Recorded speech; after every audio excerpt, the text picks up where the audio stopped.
Hello and welcome to Rays of Hope, brought to you by the Purchase Area Sexual Assault and Child Advocacy Center. I'm your host for today's episode, Amy Clevidence. Victims of sexual assault often face challenges far beyond the assault itself. In times past, for example, it was not uncommon for victims to endure multiple interviews by investigators. This included law enforcement officers, medical personnel, and social services providers. By enduring these multiple interviews, victims were often re-traumatized by their assault. Coordinated care provided by sexual assault response teams, which are also known as SARTs, can help alleviate some of these challenges by providing a victim-centered approach to investigations. I'll be joined today by the McCracken County SART team, but before we meet with them, we're going to share a video with you produced by the Office of Victims of Crime so that you, our viewers, are aware of the benefits and the purpose of sexual assault response teams. On this particular morning, I woke up and I decided to throw a load of laundry in. There was a man in the laundry room who I recognized as somebody who lives in the building. In an instant, he turned the light off, closed the door. He had me wedged right up against the washing machine, and there was just no way for me to escape. Eric Fisher came to take my statement.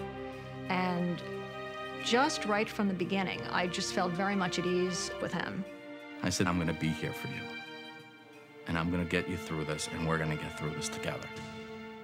When I was at White Plains Hospital, I heard the officer saying, you know, we need a sane nurse. Is there a sane nurse? And at the time, I didn't know what one was. And I was afraid maybe they didn't believe me, and they thought I was crazy. I arrived within the hour, and there was Regina in this exam room sitting on a stretcher. She was beaten quite severely, bruised quite badly, but was able to talk to me and tell me what happened. Karen just had a really kind, warm, endearing way about her. And she right away, said, I'm so sorry this happened. This is not your fault. The forensic nurse is your link between the healthcare system and the criminal justice system. It is my job to provide the best care for the patient, and in doing so, ultimately, every other member of the team is going to benefit. The SANE knows what I need and what the DA's office needs for a successful prosecution and what we're looking for to solidify our case against the defendant. Right from the beginning, I had a whole team of people, pulling for me and telling me that they were going to take care of this. The outcome was guilty on all counts, music to my ears.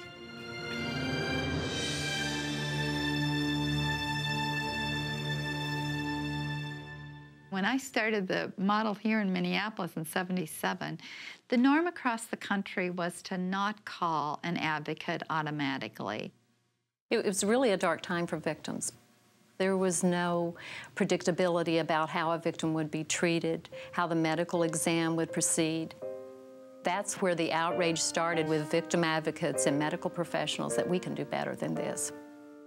Community-based organizations, rape crisis centers weren't used to working with law enforcement. So we had to build a working relationship of trust and accountability and clarifying each other's roles and expectations. The first three SANE programs were really groundbreaking because they were clearly thinking outside the box in terms of what's the most victim-centered way to take care of victims of sexual assault. I think we all learned from those programs and patterned ourselves after the expertise and best practices that they set up. Before SANE nurses came into being, we weren't getting the evidence that we needed in order to successfully prosecute cases. Rape kit collection was looked at as a medical procedure, but it really is evidence collection. Sexual assault nurse examiners can examine the patient, make judgments about what the body tells them as a crime scene, and then come to court and help the jury to understand the significance of the medical evidence. The SANE SART programs have made so much progress because we have a good model. The SART model, we know it works. But I think we have a lot to do. Drug-facilitated sexual assault is a very tough case for the entire team. SART members are dealing with a victim who may not have any recollection of a sexual assault occurring, or may just have fragmented memory. I know now that he had put something in my drink and he had decided that he was going to render me unconscious and rape me. It's challenging to law enforcement because They have to recognize the effects that these drugs have and how they mimic alcohol intoxication. They need to collect evidence as quickly as possible so that the laboratory has a chance to actually determine if a drug was present. Staying on top of the current technology is critical for the SART. Well, I've been a victim advocate for 24 years. DNA has really changed my work. I really have struggled with meeting people 6, 7 years after the crime whose perpetrators were not found, where they had multiple questions that were not answered. I was 15 years old. I didn't receive any type of counseling, any advocate. I had never really dealt with it. And now, years later, we're able to say, we do know who this is now, and we're going to prosecute this case. When we get our cold hits out of the data bank, granted, many times a number of years have passed since the assault occurred. As more states expand the qualifying offenses to take DNA standards from convicted offenders, the chances of that profile becoming a cold hit just get better and better and better. Oh, I felt very much vindicated. Something that was dead within me had been released. From a prosecutor's standpoint, challenges involving sexual assault response teams, I would definitely say reaching out to more victims is key. We have victims that are elderly. We have people with disabilities. There's a huge underserved rural population that does not have access to those resources. We have children that in some communities, the nurses haven't even been trained on how to do an exam on a child. Trafficking is an emerging issue. Most of the clients that we've served, they've experienced multiple forms of victimization, such as physical violence, sexual violence, psychological abuse. The majority of victims are from countries where they speak little or no English, so we need to provide culturally and linguistically appropriate services. We can never rest. We've got to continue to move forward. We've got to continue to build and hone our response. It's been a lot of hard work to get where we are today, and we need to recognize that. I mean, I can't even imagine what we'll be doing 10, 20, 30 years from now. When SARTs work well, the victim feels like she has control again in her life. She feels cared for, she feels compassion. What they do is invaluable, and it can't be done any other way.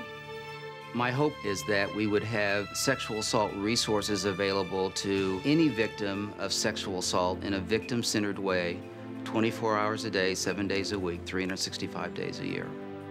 I mean, we can't stop now. This is just the beginning.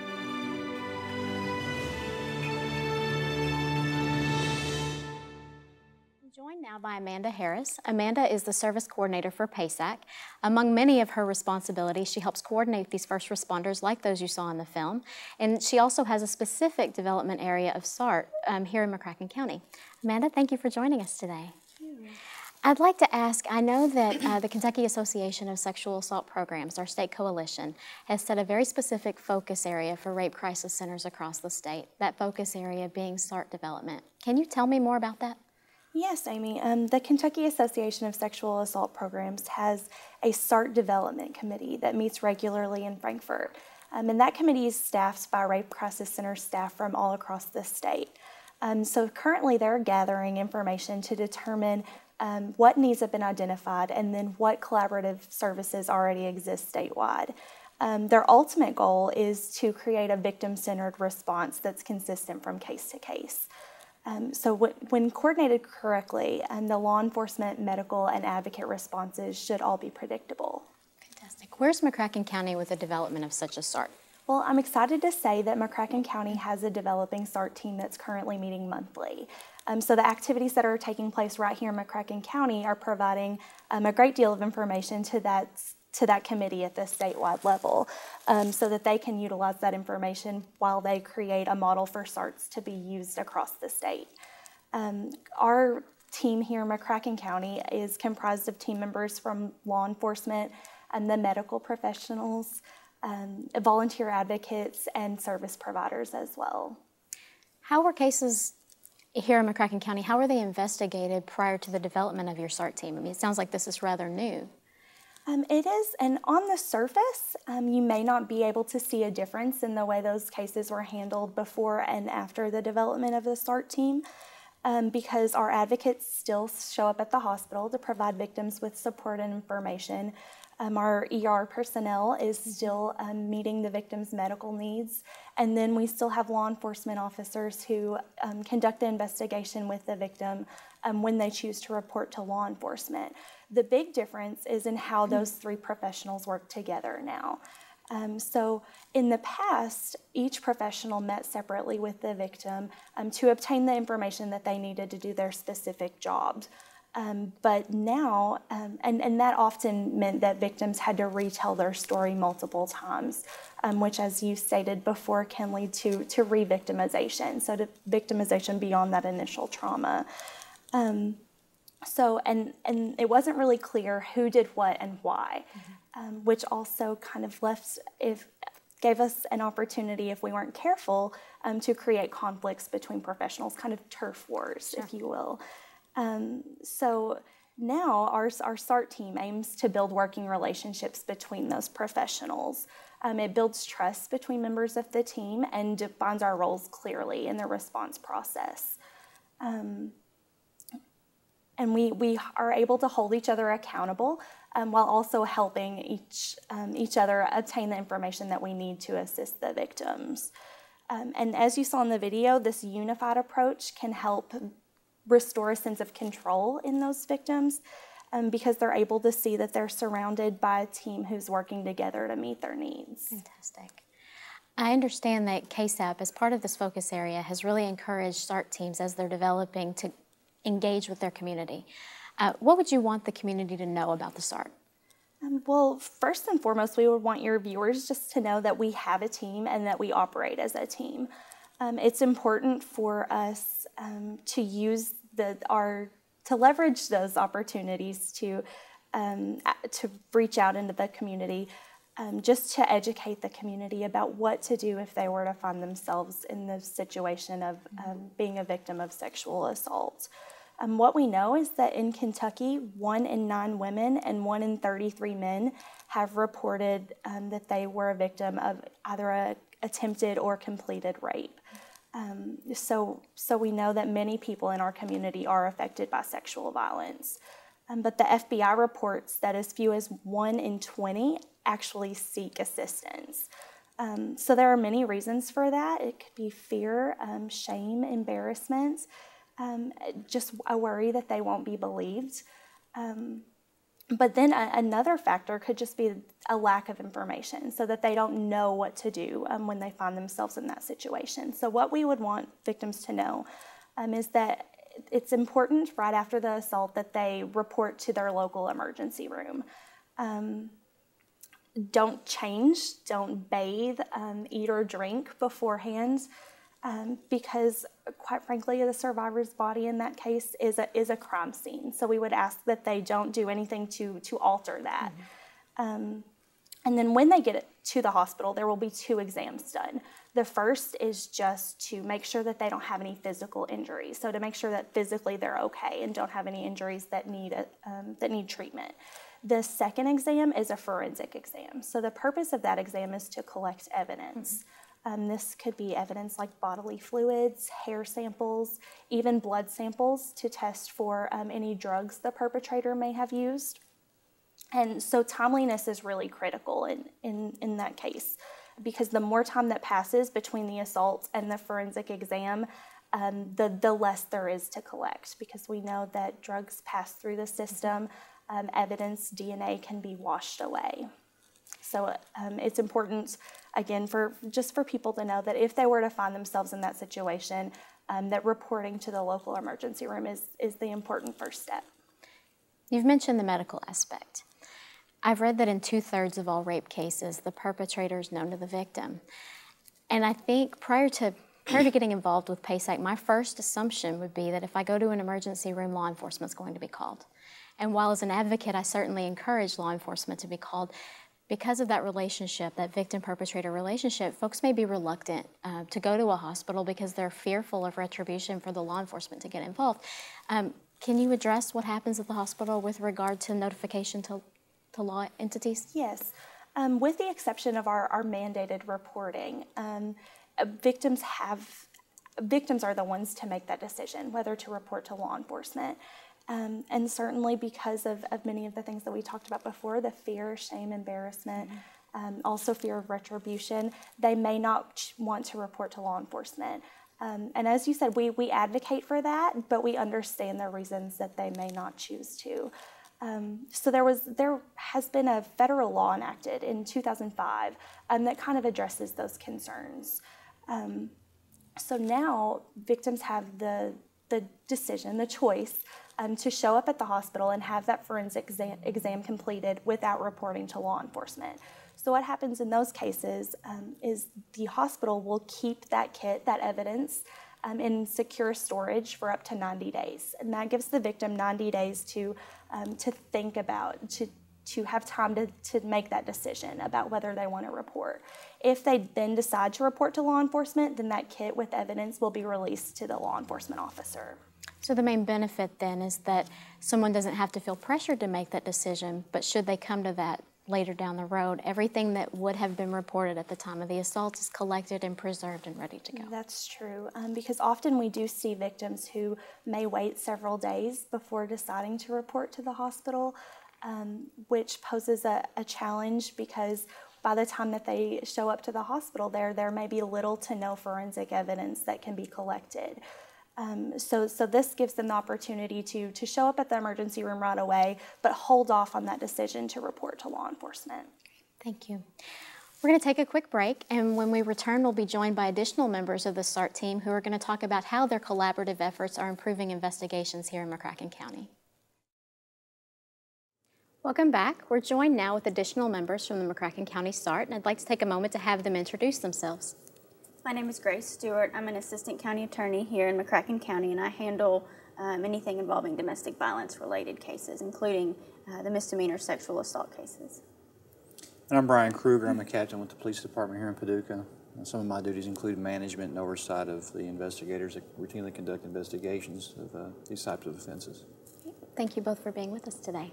Glad to be here. We were hopeful to have one of our local SANEs to be part of this conversation today, but as we all know, workloads are very heavy and schedules are quite erratic, so we weren't able to do that. We wanted to note that both Baptist Health and Lourdes do have SANE programs and SANE nurses on staff. So Amanda, I'm going to defer to you now. Instead of being the facilitator of the group, I'm going to ask you to put on your advocate hat for a moment. Could you tell our viewers what is a SANE? A SANE, it's an acronym. It stands for Sexual Assault Nurse Examiner. So SANE nurses are registered nurses who have specific training on how to perform the forensic examination of sexual assault victims. So these nurses have 40 hours of intensive training in addition to clinical hours and then 5 hours of continuing education yearly.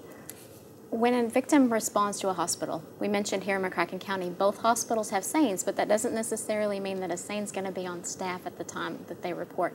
Does a SANE have to perform the examination? No, it's true that we don't always have SANEs who are available, so any registered nurse can perform the majority of those examinations with the exception of the pelvic piece. We prefer to have SANE nurses do that because these are nurses who do have that additional training on how to collect the evidence and specific techniques used for evidence collection, as well as just information on how to, information and training on how to interact with the victim. So they know more about common responses and can interact with the victim in a more sensitive way. Great, thank you. Brian, we're going to switch into the law enforcement piece now. Amanda and I spoke earlier, and we talked about that legislation that was enacted back in 2005. Its purpose was to increase capability of victims who delay in their reports to be able to come back and report later. Have you found that this law has been effective? On the topic of medical care, the importance of immediately reporting the incident is critical and can't be emphasized enough. Not only can they receive the medical treatment that they need, but as she also previously mentioned, then a rape kit or evidence associated with the offense can be collected as well and properly maintained. Prior to 2005, I know I've read many victims refused to undergo examinations because they weren't ready to report at the time of the assault. And advocates for sexual assault victims maintain that the VAWA 2005 forensic examination requirement would encourage more victims to undergo examinations directly following the crime. According to the U.S. Department of Justice website, jurisdictions that have implemented anonymous reporting, including the U.S. military, have found this to be true. I would also add that the importance of a team approach to these issues is critical, and understanding each group's perspectives and the role in the process facilitates clear communication with the victim and reinforces the primary objectives of victim care and healing, as well as potential criminal prosecution in those cases. I hear consistency being a theme that we've discussed here around the table rather consistently. I'd like to know, I know that you have so many officers that work for you, and we never know when an assault's going to happen. There's no timeline, daytime, nighttime, weekends, weekdays. So it's obvious there's not going to be one set officer that gets deployed to handle each case. How do you ensure consistency in how each of your officers respond to sexual assault investigations? The primary way that we ensure consistency with any of the activities associated with our employees is through training, proper and correct training. Our officers are benefit from quality training they receive from the Department of Criminal Justice Training in Richmond, Kentucky, as well as in-house training offered by our own certified instructors and other entities as well. As recent as 2012, all of our officers received online training specific to domestic violence and sexual assault and human trafficking as well. But still, obviously, good communication, relationship building, obviously with partners at all levels, but especially in groups such as the SART, I think is critical to the overall success of what we're trying to achieve. Okay. I know from my training as an advocate that I believe you are the three most powerful words that we can use the first time we meet with a victim. Sexual assault cases are a sensitive matter, and that has to be especially challenging for your officers. How do you ensure sensitivity while also making sure that your cases are well investigated? Yes, that is a key part of some of the training that our officers go through from an interviewing or interview skills perspective. You know, any crime that's reported to us, and we take very seriously. We understand that the ability for the reporting officer or the investigator to build rapport and make the connection with the reporting party or with the crime victim can be essential to the overall success of the case. I feel this is especially true with these types of offenses specifically. The nature of the offense, the immediate psychological impact that it has on the victims, it's terrible in its essence, you know, and it requires an especially careful approach. One thing that I would comment on, though, is our investigators and our officers have to focus on being objective as far as the investigative process is concerned. And to some outsiders, that can seem a little insensitive at times. And I understand that perspective as well, but I think it's important to state that. And this is another area where understanding each team member's perspectives and overall goals is important to the overall successful conclusion of the investigation. And wouldn't you say that having an advocate then present as part of your team can really help the advocate can be present then to explain to the victim, hey, this is why, this is his role and this is what he's trying to achieve, so that if you're all supportive, does that certainly help I would remain objective and get your job done? Yes, absolutely. Great. Grace, I'd like to talk to you about, I know that sexual assault cases have to be very difficult, not just to investigate, but the prosecution is a whole nother ballgame. Yep, that's true. Your participation in this team seems very vital in helping not just the advocate at the time that they provide their service, the investigator from the beginning to the end of their investigation, but what is it that you contribute to the team as a prosecutor? What are you able to do as part of the SART?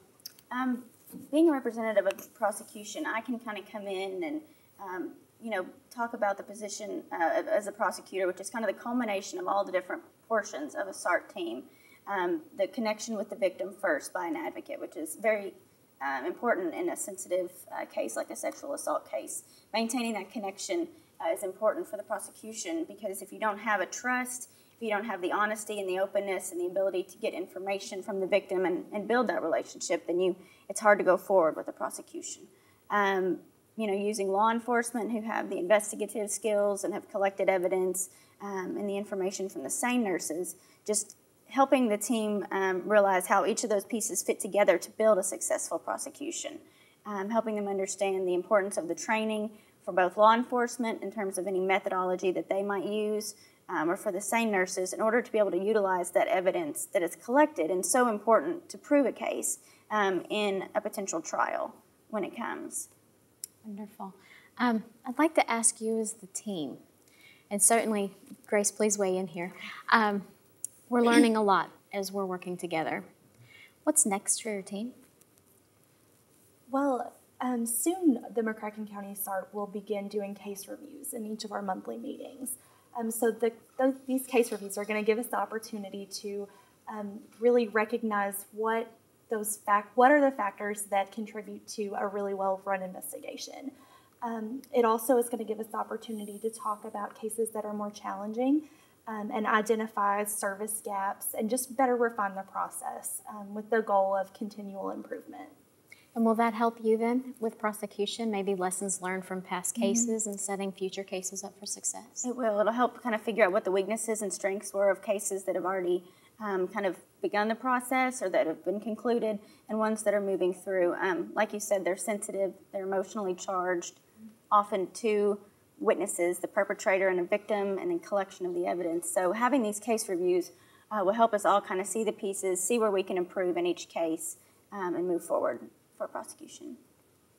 We're going to make a plea for additional professionals to join your team. But before we do that, are there certain professional types that you're looking for to join your team? Any omissions that maybe we have? Well, as I was saying before, our team is comprised of members of law enforcement, the prosecution, medical personnel, and then our volunteer advocates. So any service providers from the community, so people who may come into contact with victims through the services that they provide, we would love to welcome them to join our team as well. Wonderful. And that's going to conclude our show for today. Again, I want to encourage any professional who may be interested in getting involved with our team to please contact us. You can contact the center at 534-4422. Ask for Amanda. She'd be more than happy to get you involved with this great team. I want to also encourage our survivors who may be watching, if you need our help, please engage with us. This is a wonderful, compassionate group of professionals here that are here to serve you. Whether you were victimized last night or 20 years ago, there are some services that are available to help. You can engage with us again by calling our number, 534-4422. Crisis line services are available 24 hours a day, 7 days a week by calling that number. You can also engage with us online. Our website is www.hopehealgrow.org, or connect with us on Facebook at www.facebook.com/hopehealgrow. On behalf of PASAC, thank you for joining us for this episode of Rays of Hope.